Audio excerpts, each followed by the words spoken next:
Ce qui distingue véritablement Pétion dans la période révolutionnaire par rapport à tous les autres acteurs d'ailleurs des années suivantes, en particulier des années 1793-1794, c'est qu'il a accepté des responsabilités très lourdes dans le cadre des institutions libérales de la monarchie constitutionnelle. Il a été élu maire de Paris.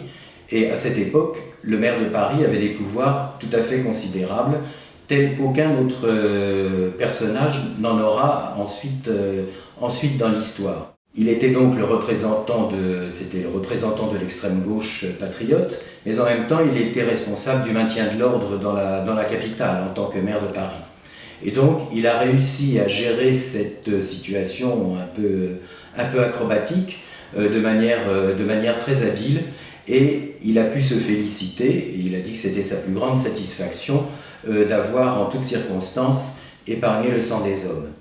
Il a combattu ce qu'il appelait l'état d'insurrection perpétuelle, c'est-à-dire ce qui était voulu par le groupe des députés montagnards à la demande de la commune de Paris. Et dans ce groupe, l'un des leaders était évidemment Robespierre. Pétion s'est toujours opposé à ce que la Révolution renie tous ses principes d'origine et sous prétexte de situations exceptionnelles, soit économiques, soit militaires, se lance dans une politique de répression. Au printemps 1794, c'est une véritable chasse à l'homme qui a finalement été lancée contre Pétion et ses amis réfugiés à Saint-Émilion.